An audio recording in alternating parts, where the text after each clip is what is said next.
कितना सुंदर लिखा है किसी ने। प्यास लगी थी गजब की, मगर पानी में जहर था।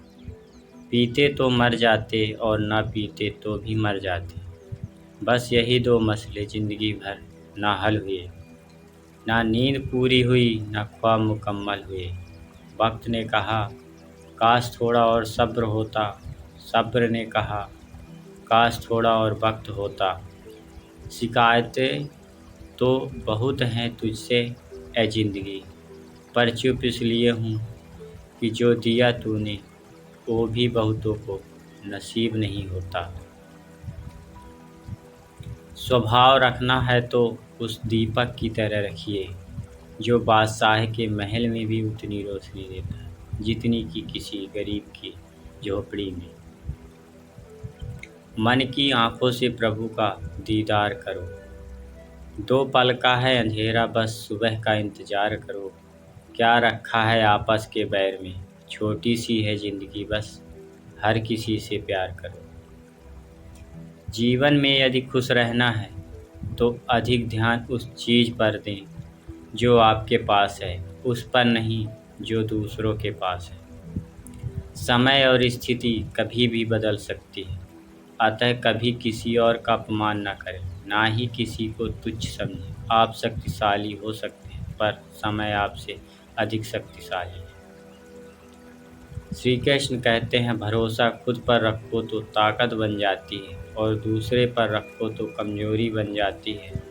आप कब सही थे इसे कोई याद नहीं रखता, लेकिन आप कब गलत थे इसे सब याद रखते हैं। यदि हमारी नीयत अच्छी है और मकसद सही है तो किसी न किसी रूप में ऊपर वाला हमारी मदद करता है। बहुत से लोग अपने दोष छुपाने के लिए दूसरे के पाप गिनाने लगते हैं, परंतु याद रहे दूसरे के पाप गिनाने से आप पवित्र निर्दोष नहीं हो जाएंगे। भागो नहीं जागो। हम हमेशा अपने दुखों और जिम्मेदारियों से भागते रहते हैं, उनसे बचने के बहाने खोजते रहते हैं। अपनी गलतियां और कमियों के लिए दूसरे को जिम्मेदार ठहराते रहते हैं, लेकिन ऐसा करके भी हम खुश नहीं रह पाते।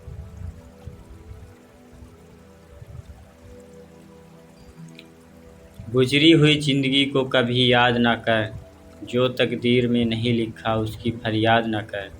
जो होना है वह होकर ही रहेगा, तू कल की फिक्र में अपनी आज की हंसी की बर्बाद न कर। हंस मरते हुए भी गाता है और मोर नाचते हुए भी रोता है। ये ज़िंदगी का फ़लसफ़ा है मेरे दोस्त। दुखों वाली रात नींद नहीं आती और खुशी वाली रात कौन सोता है।